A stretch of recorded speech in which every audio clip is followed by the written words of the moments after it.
Freethought Forum, a program by the Atheist Society of Knoxville and the Rationalists of East Tennessee. I'm Faithless Forrest. I am Osama Albini. We want you to know, if you don't believe in God, you are not alone. Right here in East Tennessee, you can find free-thinking atheists and agnostics. This is a show for them and for people committed to a life rooted in science and unfettered by supernatural beliefs. Today's topic is holy books in entertainment. Is it sacred or is it profane? But I guess first we want to tell viewers about the sponsors of our show. The Atheist Society of Knoxville frequently has a fun meetup at an eatery or bar, and tonight's meetup is at Barley's in the Old City starting at around 5:30. Before this program ends, we'll be meeting up down there. Look for the silver-jacketed copy of The God Delusion standing upright on the table. And as Matt Dillahunty at Atheist Experience says, everyone is welcome to our happy hour for food, drink, and conversation. But if you have planned to preach, proselytize, provoke, or punch, please don't. The Rationalists of East Tennessee have several regular monthly meetings. The first and third Sunday mornings of the month are usually lectures with lively roundtable discussions. The second Sunday, we hold the Skeptics Book Club. On the fourth Sunday, we are mixing it up. Sometimes with a get-together, we call a reflections meeting.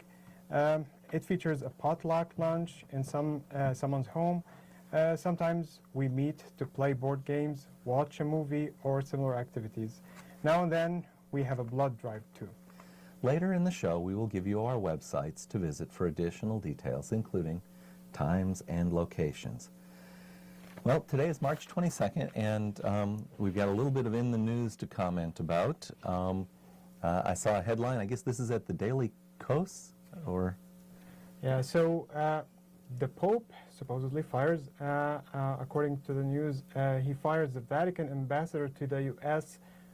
Over the Kim Davis affair. Now, are you familiar with the Kim Davis situation? Absolutely. She's the nice lady who was opposed to gay marriage in Kentucky. Yes, and so she's a clerk. I forget the county there, but she refused to do her job because, well, she could, and I think she spent some time in jail over it. But finally, the Supreme Court decision that says that all states must respect the right to marry has prevailed. But apparently during, it may have been at the State of the Union. No, it was when the Pope visited. That was it. When the Pope visited, she got a little special invitation as if the Pope was endorsing her stand, and he wasn't, in fact. Apparently, yes, he's taken action to make sure that there are consequences for doing that. So, I'm going to say, good Pope, good Pope. There's some of us in the Freethought community kind of making a little checklist, and this Pope has had a lot of positive marks. That's true. All righty. Well, so today's subject, though, is about holy books in entertainment. And as best I can, I will represent the Western audience and traditions. For me, I'm going to be representing the Near East traditions, and we're trying to give some examples to compare and contrast between the two traditions. All righty. And when we are discussing holy books and their ideas, we often run into the idea of sacred and sort of its opposite, the profane. I remember surprise in the context of classical orchestra music, hearing some described as profane until I realized they simply meant secular. You know, so many works of, the 16 and 1700s would have been commissioned and performed in a church setting, because it would be churches that had organs, for instance. And I'm fond of Johann Bach's organ work, and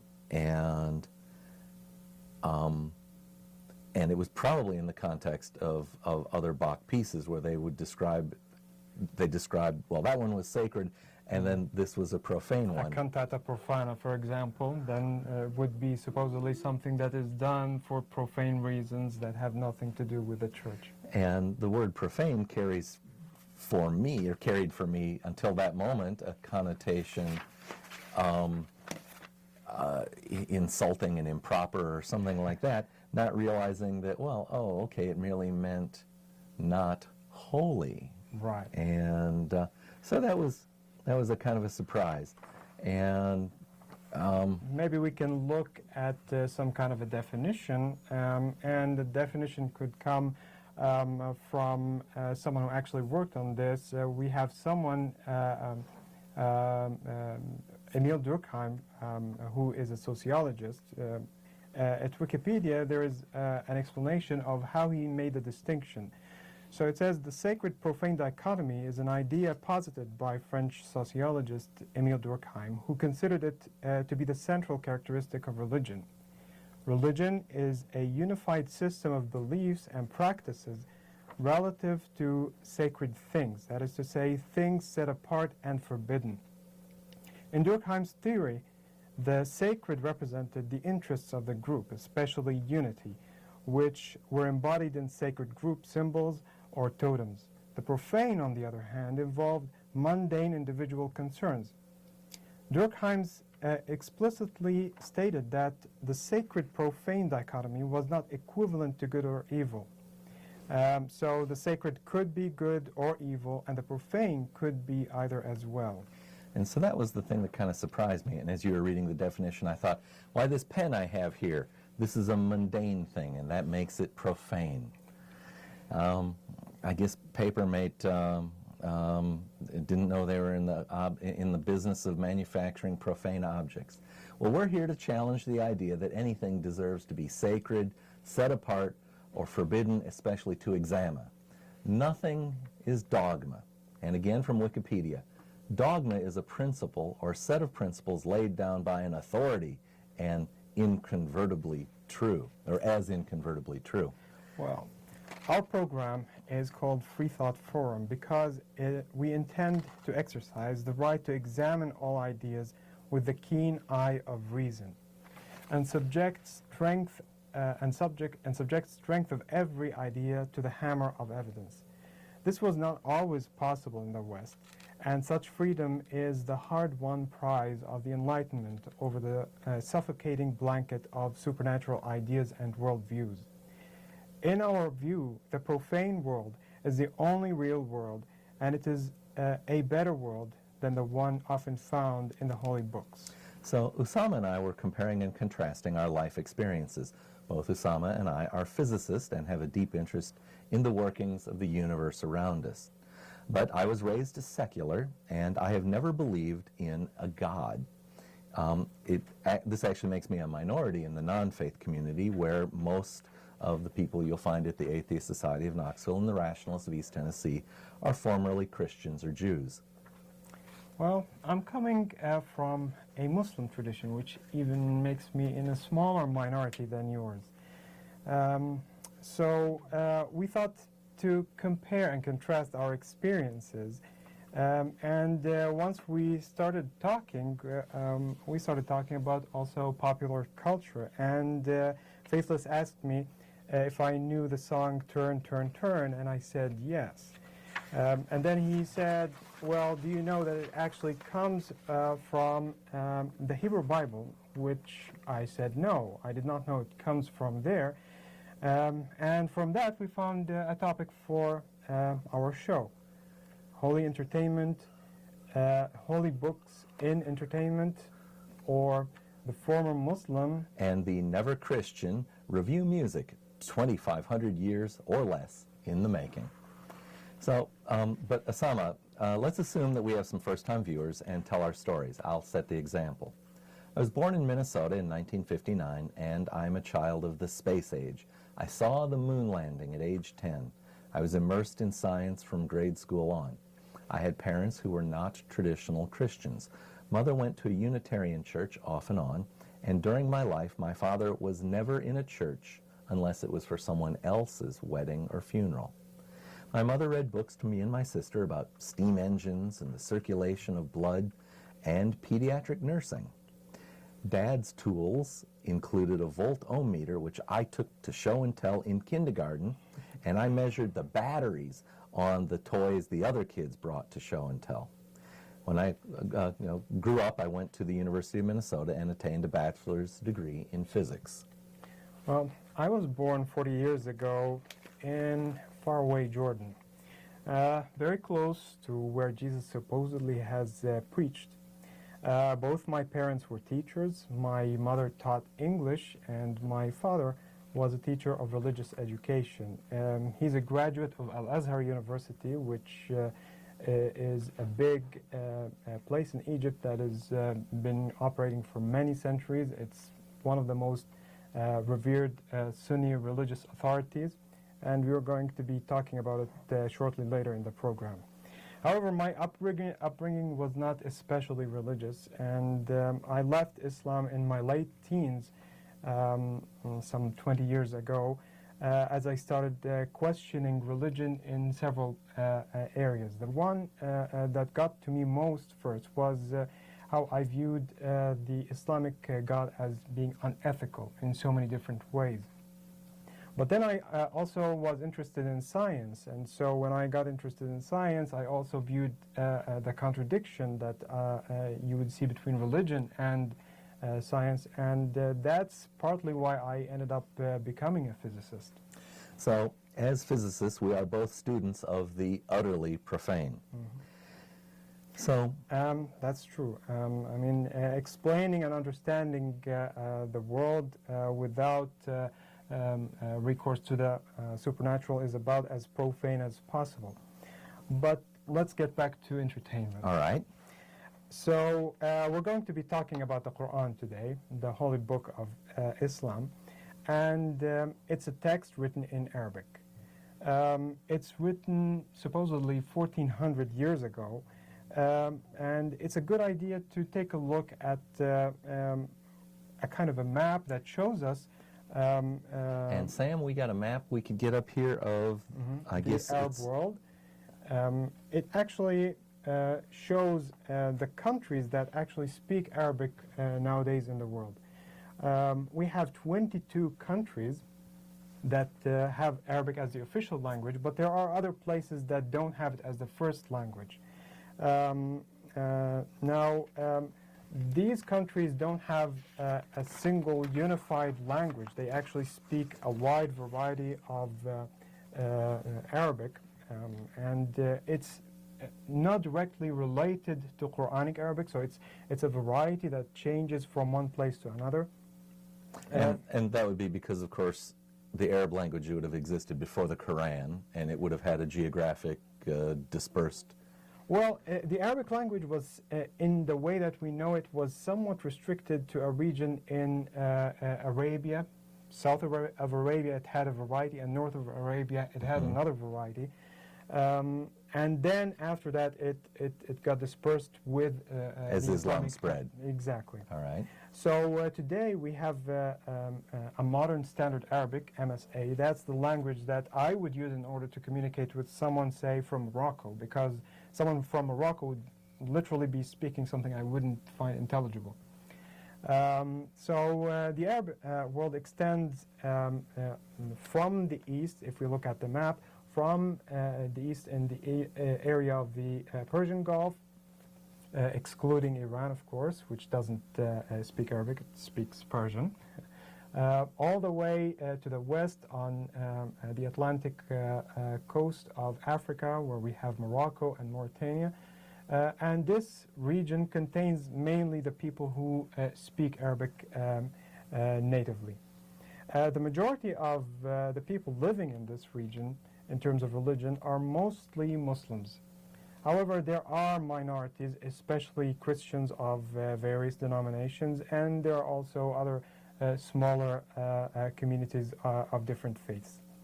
Now, we're looking only at this map, which represents the Arabs, but not all Muslims are Arabs. So only 20% of Muslims which is 20% of the 1.6 billion people on the planet who are Muslims, are actually Arab, or at least speak Arabic, because we can distinguish between Arabs as an ethnicity and Arabs who actually speak Arabic. All right.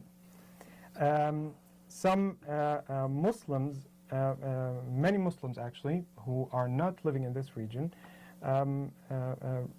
learn some Arabic in order to practice their religion, because in order to practice anything that has to do with the duties of Islam, which is prayer, reciting the Quran, they have to know some Arabic. All right. They learn it, but they don't actually learn the language. They memorize the words that are needed for them to perform that duty, and for the most part, they don't speak the language. As a youngster growing up in Minnesota, I had, I guess, sort of a corresponding experience in that we learned the words to a song in French, and it was a surprisingly long time before I realized, oh, wait a minute, there's meaning to this. It was just something we said, Frère Jacques, dormez-vous, dormez-vous, and then realized later that, oh, wait a minute, it's not just sounds we make, that, Right. that there's more to it. But I can see where this would happen, that you learn it as it's a song, so to speak. Absolutely. And in the case of Quranic Arabic in particular, we're talking about an ancient language. It's not even the modern standard Arabic. Modern standard Arabic is a kind of a standardized form of language that derives its grammar and vocabulary from the Quran, but it's not the same language. And so even for people who are native speakers of Arabic, they don't actually understand the Quran fully. You would have to go to books that are specialized in interpretation of the text in order to understand what's being said. Otherwise, for the most part, Muslims just use the text in order to use it for in places that are required for their worship. So ceremonial behavior. Exactly, but also you have texts that come from the Quran that are available in everyday life that people use in quotes and so on. So it's not an entirely separate language, but it is not what people speak in everyday life. And yet you would find in many places of the Muslim world that kids as young as 3 years old memorizing huge portions of the Quran. Now the Quran is not a huge book, but it's a sizable book. And when you have someone 3 years of age memorizing this huge amount of words that don't mean anything to them, it sounds like a futile activity compared to what they might be doing at this age. I'll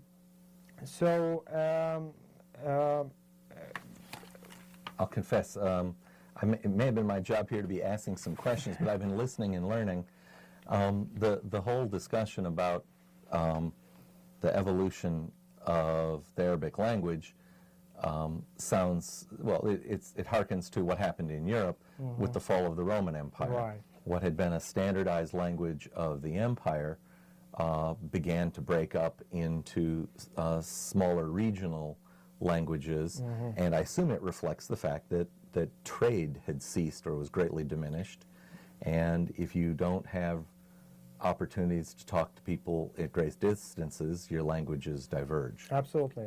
I mean, with Arabic, probably something very similar happened after the conquest of the regions that surrounded the original area that the Muslims conquered. They stopped and they had to move to other areas of life, and that's when the language started to diverge. But it started to diverge quite early on. When I think about the languages on the north side of the Mediterranean, to my ear, Italian sounds an awful lot like Spanish. French is then further different, so there is a geographical arc to it. When we look at that map of North Africa, would you hear a sort of an arc to the changing language of people who come from those regions? Do you have enough experience to know? I would be able to understand people who would come from my region, which is the Levant, so people coming from Jordan, Syria, the Palestinian territories, Lebanon, even Iraq, and the Gulf states. I would understand them, and I would be able to communicate with them clearly. Even from Egypt, even though it's a very distinct dialect, it's mostly understood by everybody. Now, as you go west, things start to get messed up. I mean, when you go to Tunisia and further west, a lot of the language starts having influences that come from local Berber dialects, from French, from Spanish, and so you have this mix of things that don't actually sound like Arabic. Okay. Well, I was thinking about, I learned a little bit of Espanol, and the teacher made an interesting observation. He was from Cuba, which was always funny. When we first heard him say Cuba, we said, but it's Cuba. And he said, no, it's Cuba. I'm Cuban, so he could speak with authority. But what he said, that when he traveled throughout Central and South America, the thing that was, let's say, surprising to him is that he never understood what he was going to get when he ordered food. That the words for food would map to different things. And so, with great confidence, he would order something, and it wasn't what he expected. Yeah. Is there divergence in food names? Yeah, as well? absolutely. Absolutely. For example, in our region, we would call something called harissa. It's a sweet. Okay. If you go to a place like, I think, Libya or Tunisia, they would give you a kind of a spicy pepper thing. Okay. That's not even close. It's not even close. Yeah. When I first started working after college, I worked with a man who described himself as Persian. Well, this was 1984. This was, 4 years after the hostage situation in the embassy in Iran, and I understood exactly what he meant, and I remember feeling both sympathy as well as a little admiration that he knew he could pull that off, and most people wouldn't know. And it may be partially because he just didn't want to have the conversation about it. But I asked him once of the things that he misses most, what was it? And he said, well, it's foods. And in particular, he mentioned melons, that there are melons that come from Iran that are, unlike what we have here in the West. So I'll ask you, what kind of foods do you miss?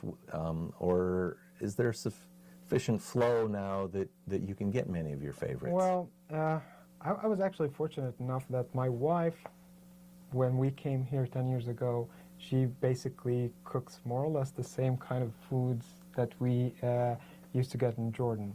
And so my diet didn't really change much. The components are not as easy to get, but most of it we do get. So I would imagine that if you compare to what that guy had several years ago, the situation was very different. Well, yes. And the thing about melons is they don't transport well. It's a great big thing that's mostly water, so it doesn't have a lot of value. It's going to bruise easily, crush, break, and so they are going to be regional. Yeah. Well, I also have a cousin who grew up in Iraq, of all places. My mother's sister married an Iraqi, and he came to live with us in about 1980. The Iran-Iraq war was happening then, and he was graduating from college, and he came to the United States, and that way he didn't get to participate in that war. Right.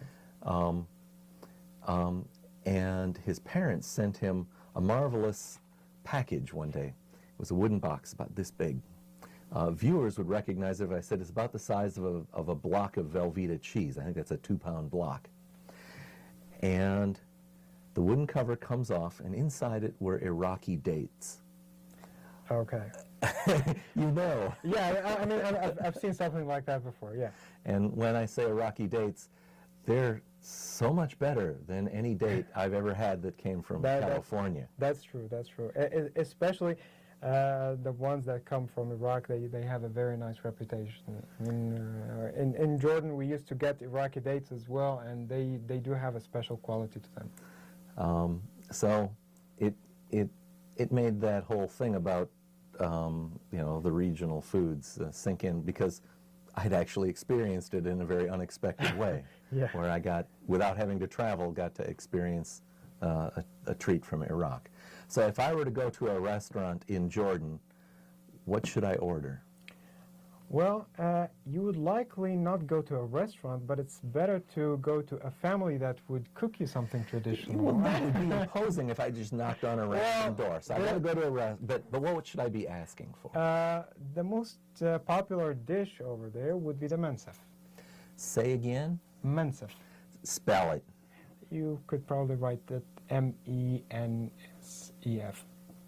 Mensef, all right. So the mensef is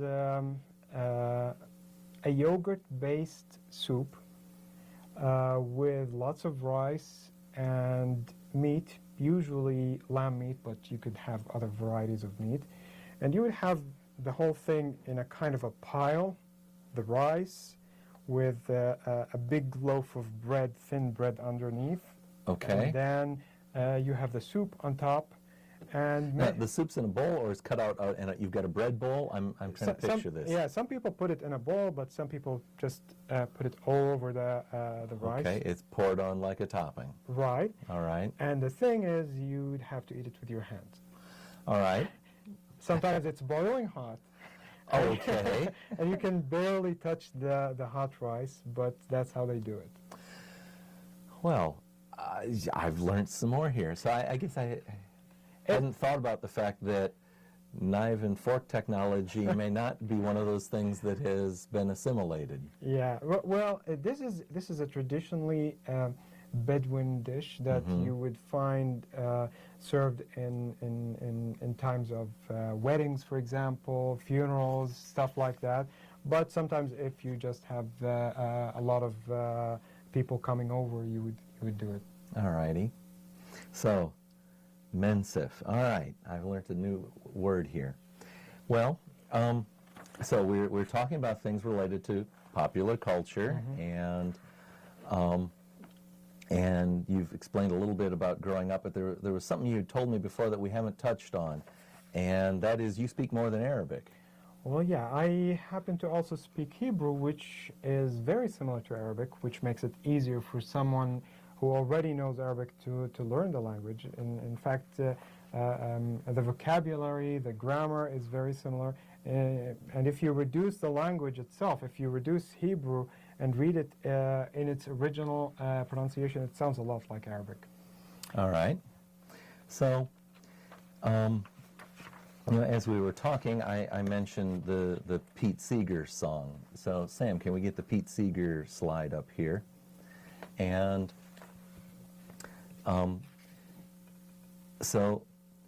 this is a song that was popular when I was a young kid. And it was made popular, at least it crossed my path, by a group called the Byrds. And I guess they're called something like, I'm trying to say, the word rock is used, but it's also folk, so I guess it's folk rock. And it's a very pretty song. And eventually, at some point, I learned that it comes from the Hebrew portion of the Bible. And I guess I thought it would be interesting to learn from you about that. Now, does Sam think that he'd be able to play that video that we have, or do we maybe need to do that after the break? So we have video number 1. Yeah. Now, you and I won't be able to hear it, so you're going to have to describe for the viewers what they heard. Are you ready, Sam?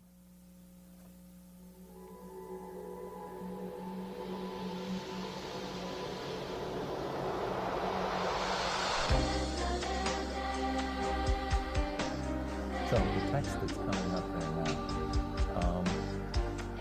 as I watched it, it kind of fades in, and and of course our banner's blocking. So the question I have is this read right to left or left to right? Right to left. Right to left, right? And of course the way they chose to present it hides that fact because it fades in. The one thing I wanted to point to. So, the song Turn, Turn, Turn is, what is it? How many verses we're sitting in front of it here? It's something like about 8 or 9 8, verses. Yeah, 8. So, what we saw there, was that the full 8 verses corresponding? Well, let me see. It finished up at the 4th. About the Okay. 4th. So, why don't you take one at a time and say it to me in Hebrew so that I can hear it, and then I'll probably ask about parsing the words out.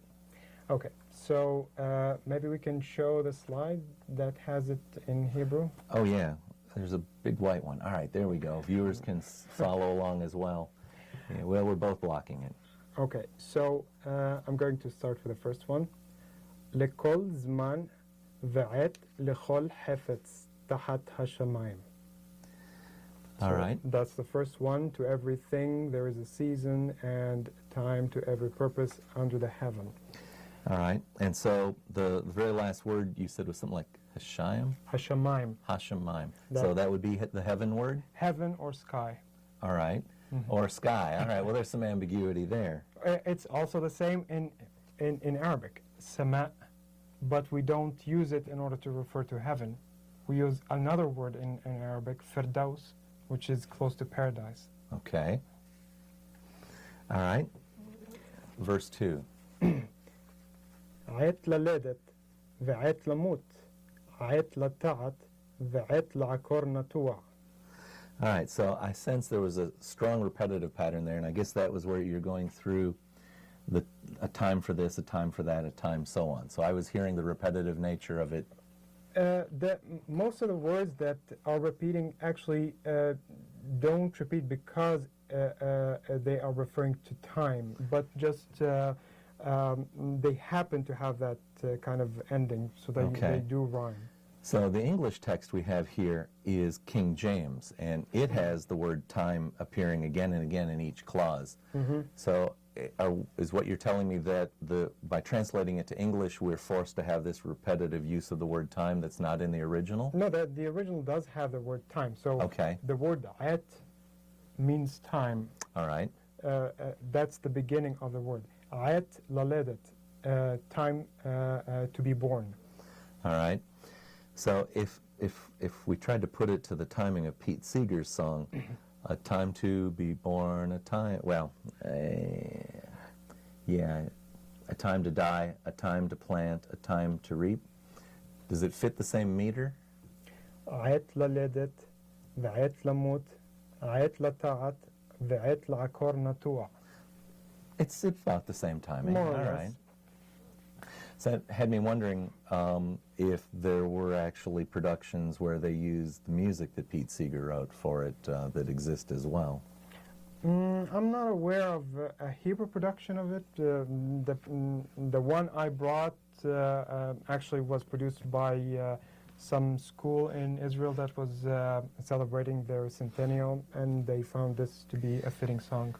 But you were aware of the Byrds version of the song growing up. Absolutely. I mean, it's this kind of song was actually very popular where I came from, mainly because of the popularization of American culture through music and film. And we more or less had the same kind of association that you guys have about it being anti-war, promoting peace, and so on.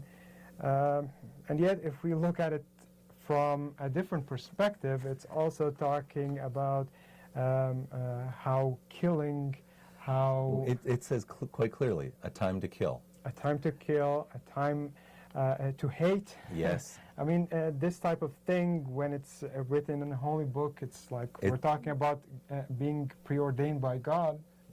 It gives permission for very immoral behavior. So it's a really pretty song. It is. Looking on Wikipedia, the Byrds version apparently got released in 1965. I probably heard it then, but I'd have been 6 years old at that point. But by the time 1969 comes along and the Vietnam War is very much on the mind of Americans, the anti-war message that was in it, I'm sure it was getting still lots of airplay. and the fact that the literal text endorses war, you'd have probably had to, take a lot of people and say, don't, you grab them by the collar and say, listen real carefully here, isn't there a problem? So, we talked about trying to listen to the words, and thank you for helping me with that.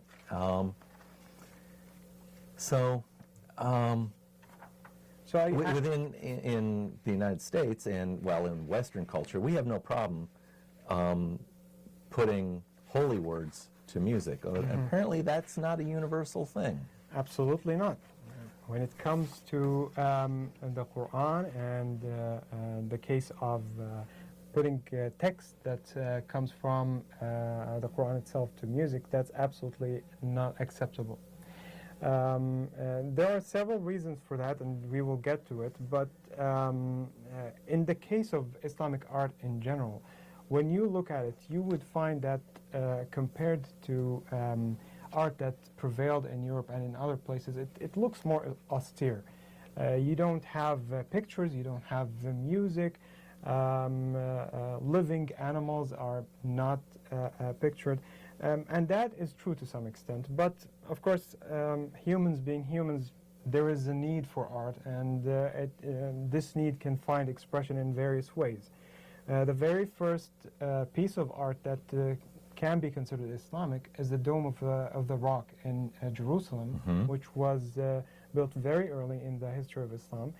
It does rely a lot on pre-Islamic art that was there. But if you look at the kind of ornamentation inside and outside the Dome of the Rock, you would find a lot of it depends on text that comes from the Quran and some mosaic and geometric figures. So the text of the Quran itself is sacred by itself. And the reason for that is that the Quran talks about itself as being the Word of God, the Word of God that has been uttered literally from God. And this means, according to most Muslims, that the language in which the Quran was spoken, which is Arabic, is itself sacred. Because of this reason, it is very hard to make any changes to the language and to the way that the Quran is recited in a way that, for example, you add music to it. Because music often will have a repetitive structure, and if the original words weren't perfectly repetitive, now you've distorted it. Exactly. And that brings us to another aspect of the Quran. The Quran is not poetry and it's not prose. It's a mixture of both. When you look at the structure of the text itself, you find some rhyming here and there. You find batches of sentences that appear as if they were a poem by themselves, but then it jumps to something else. And so if you want to enforce that kind of rigid structure of music, you wouldn't be able to enforce it. There are other aspects to adding music. One aspect is basically encapsulated in a verse in the Quran, which says, if you listen to the Quran, then you have to leave everything that you're doing. You must not have any kind of distraction. And music is going to... would therefore be a distraction, and therefore not something that is not included within the music itself. So when I think about, in a few movies I've seen instances of what I assume is a call to prayer, which sure sounds like someone singing. And I guess you've got another video where someone is doing some kind of a recitation. So video 2 actually shows a famous, and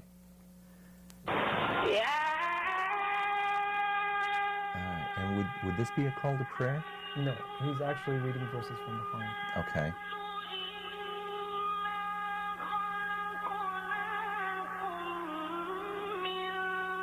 So, there's an element of it that certainly is performance-like. Because he did it this way. This guy was very exhibitionistic. He was very what? Exhibitionistic. Exhibitionistic, all right.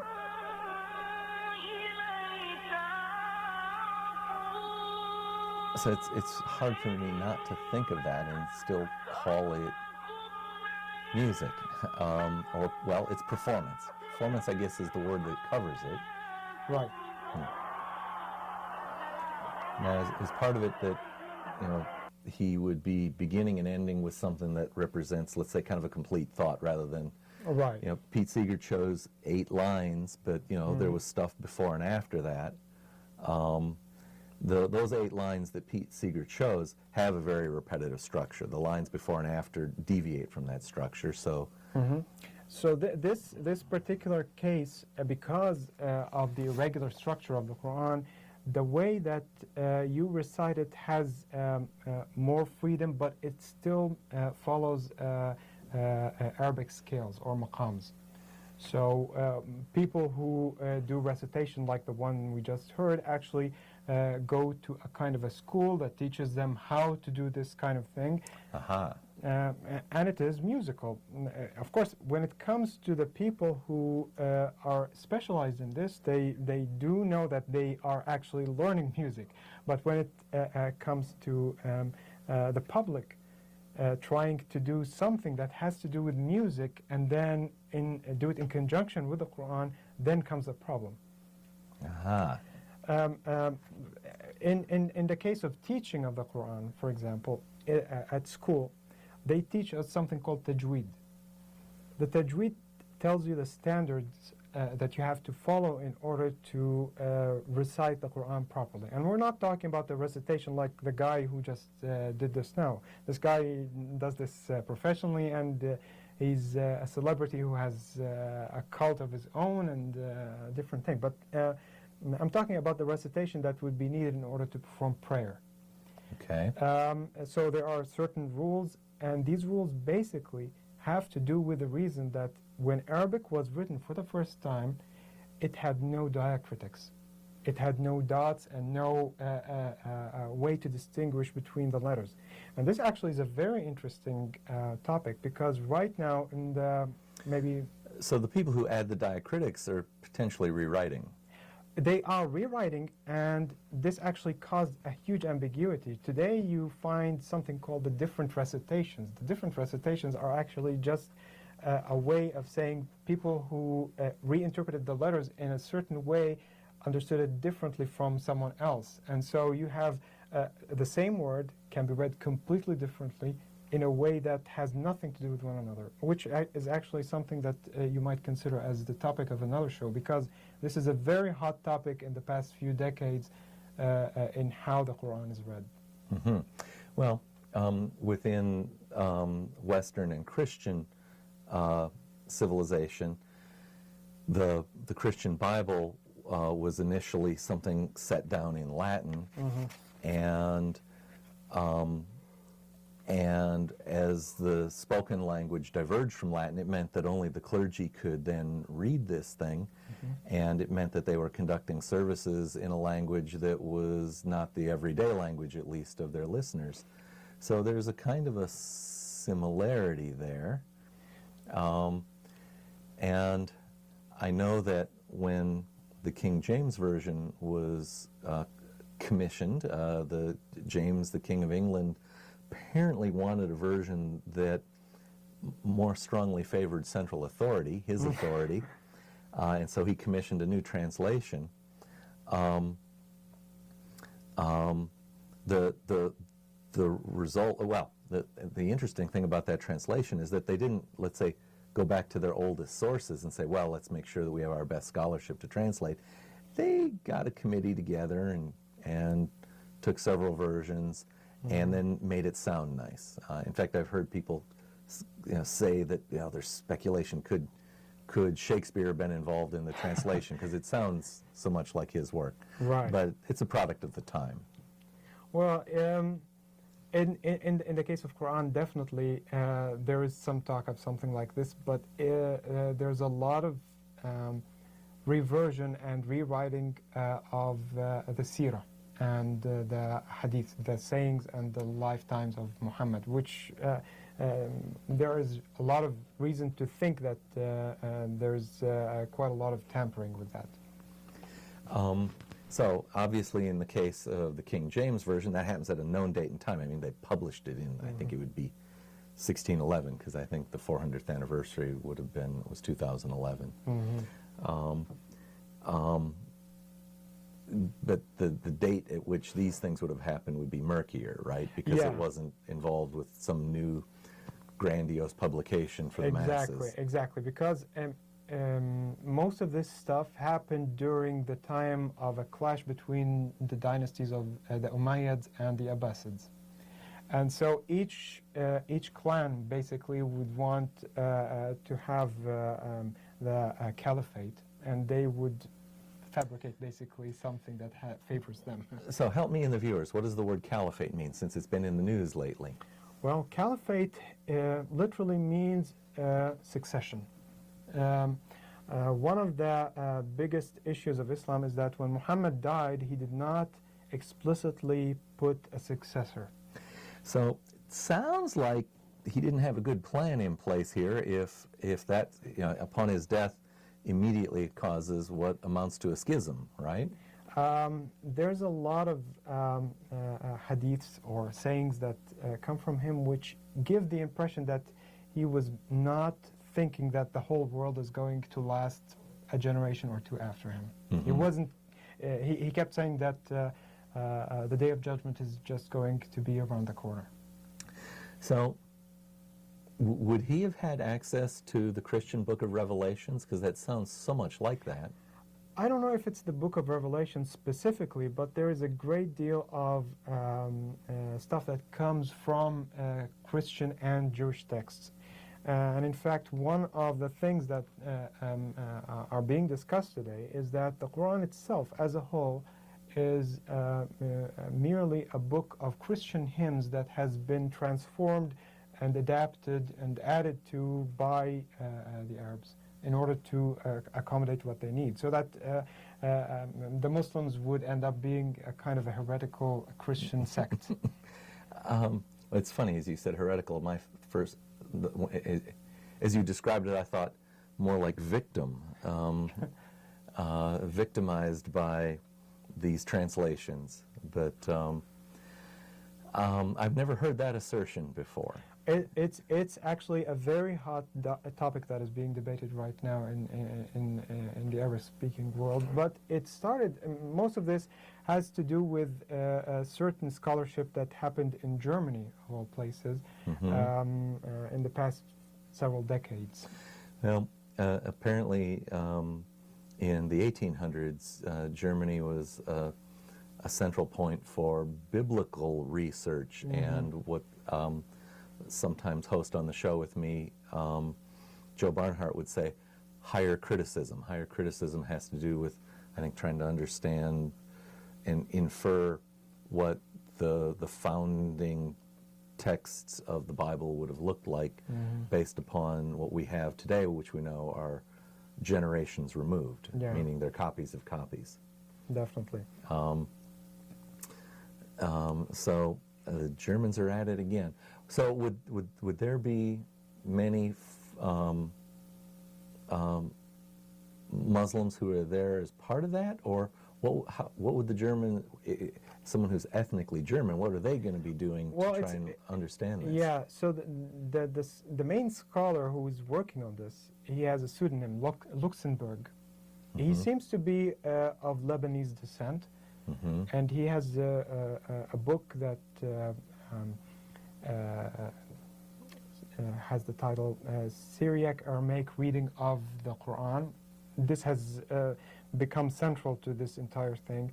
But there are other scholars. I think Patricia Krohn is one of them. She's not German, but she's also working on this. There's also a guy called Hamid Abdel Samad, who is also operating in Germany, but he's an Egyptian ex-Muslim living there. So, I know that Western Europe got a lot of antiquities out of places like Iraq and Egypt during the 1800s, and they developed a real fascination with then understanding antiquity and the cuneiform texts of Sumeria got translated, the Egyptian hieroglyphics. So would there be elements of materials that they were gathering at that time that would have swept up old Islamic manuscripts as well, perhaps? I'm not sure about that, but in recent decades there have been some manuscripts of the Quran that have been showing up. Most prominent is the one found in the Sana'a mosque in Yemen. So it seems that a lot of content of that manuscript is different from modern Quran. And so it has been put under wraps, more or less. People are not given full access to look at its content, to date it, to do things of that sort. But there are other manuscripts of the same sort that are also putting questions to how the Quran was written, because the Muslims think that it was given fully to Muhammad as a kind of a revelation from God. But if you look at these manuscripts, it seems that there is a process that took many years. Some of it might actually date before Muhammad. And that, of course, would make it hard to justify that it was a miraculous gift. Exactly. All right. Well, we've got less than 10 minutes here, and I guess you've got one more video here to show. And this is about something that is then much more fully musical. Yeah, this is actually the same verse, the same set of verses that we just saw, and it's going to be now given in a very different performance. All right. So, tell the viewers, what are we watching here? Well, we have an orchestral rendition here, and it's something that is very different from what you would typically find in the case of Quran, because usually you do not put the text of the Quran to music. Now, these are the same verses, but as you can see, we have an orchestra, a chorus, and many of them are females, which is something that you wouldn't expect, because the voice of the female itself is considered something that should be hidden. Oh my goodness. So this, though, isn't happening in the Arab world. Where is this happening? This took place in Indonesia in 2014. Again, this is not an Arab country. This is a Muslim country. In fact, it has the largest Muslim population. It's the largest Muslim country in itself. And yet these people don't speak Arabic natively. So they're going to a show where they'll hear these things, and perhaps they've memorized some of these verses in childhood, like you said, but yet it's not, so to speak, a language to them. It'd be like me singing Friar Jacques. Right. In fact, if you listen to the very first words that they say, the very first sentence, it doesn't sound even Arabic. They're killing the language. The guy singing solo does a better job, but the chorus actually killed the sentence. All righty. So there's something here about the case of this video. Right after it came, it was condemned by Al-Azhar, the institution we mentioned at the beginning. And that was where your father studied, and that's in Egypt. I was paying attention. In fact, I was going to ask, does Al-Azhar mean something? Al-Azhar, I believe it's reference to one of Muhammad's daughter, Az-Zahra. Okay. Fatima Az-Zahra, if I'm not mistaken. There is a lot of association with Fatima in Egypt. They had a whole dynasty called the Fatimids who was located there. All right. So I'm watching the time and thinking we didn't do the mid-program break at the mid part, but it does include a few things that we want to tell viewers about. Let's see if we can jump to that, do the break, and then we'll have to work on some closing remarks. Viewers, in case you're just tuning in, this is Freethought Forum, a program by the Atheist Society of Knoxville and the Rationalists of East Tennessee. Freethought Forum is funded jointly by them and by individual contributions. Shows are live most every Tuesday from 5 to 6 p.m. Eastern on Knoxville Community Access Television, Channel 12 or Channel 194, depending on your local cable network. Tell your out-of-town friends to see us streaming online on ctvknox.org. So what time is it in Jordan right now? Middle of the night, it's late. Yeah. All right, you can tell your out-of-town friends. So today's show is live, March 22nd, and you can call in and on the number on your screen down below here. And we do have I guess, Sam, run the short break, run the short video. If you live in or around the Knoxville area and are questioning your religious beliefs or simply believe in one less God than everyone else, well, you're not alone. The Atheist Society of Knoxville is a fun and friendly group of people just like you that meets twice a week at a bar or restaurant. We meet every Tuesday night following the show at Barley's Tap Room and Pizzeria for happy hour. You'll find our group either inside or on the patio. Look for Richard Dawkins' silver-jacketed book, The God Delusion, standing upright on the table. On Fridays, we meet at Agave Azul or the Beard and Beer Market. But if you plan to preach, proselytize, provoke, or punch, please don't. We all question what we believe at one point in our lives. If this is the time for you, come join us for food, drink, conversation, and fun. Do you find stories of talking snakes laughable? Do you prefer the scientific method over supernatural beliefs? Are you concerned about religious leaders and organizations imposing their values and rules on your body, your family, and the rest of our society? Well, take comfort in the fact that you're not alone. The Rationalists of East Tennessee meets weekly for fellowship and provides a forum for people who support skeptical thinking and rational discussion of these and other issues. To find out more information or to find out about our next meeting, visit us on the web at www.rationalist.org.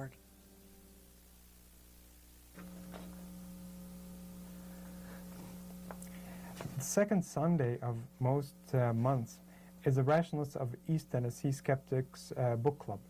The title of this month's book is 10 Decisions I Could Have Made Better Than God and Other Audacious Atheist Articles by John D. Webster. Sunday, April 10th, 2 p.m. The public is invited to participate. You need not have read the book to attend, but of course it helps. Visit rationalists.org to find the rest of the calendar of books and join us at the new location, Book a Million, at 8513 Kingston Pike, Knoxville, Tennessee. All righty. Well, we've only got about a minute and a half left, and I want to thank you for coming on the program today and giving me some insights about parts of the world that I don't know a whole lot about. I guess there's a kind of irony in having read the Bible. I could maybe say, and I know actually about deeper antiquity than what was going on there than what's going on now. You know, when I've read the Bible, they talk about, you know, Joshua coming in and conquering all these cities. So that would have been all through the area where you grew up, right? Yeah, and I have been in many of the places that are mentioned there, but somehow they lost all the luster that you would find around them. All right. Well, so it's time to start wrapping things out. Get out your pen and paper. This has been Freethought Forum, a program by the Atheist Society of Knoxville. I'm Faithless Forrest. I'm Usama Al-Bini. Please give us feedback. Leave voicemail at 865-272-9060 or freethoughtforum@yahoo.com. You can see this show most Tuesdays from 5 to 6 p.m. on Knoxville Station. We're kind of repeating our mid-program break. The opinions expressed in this show are of the hosts and guests and not any official opinion of ASK or RET. We'd like to thank Sam for our technical support and the staff at CTV Knox. And all of our viewers. Nuns, those who identify with no religion, are the fastest growing group in America. You need not be alone.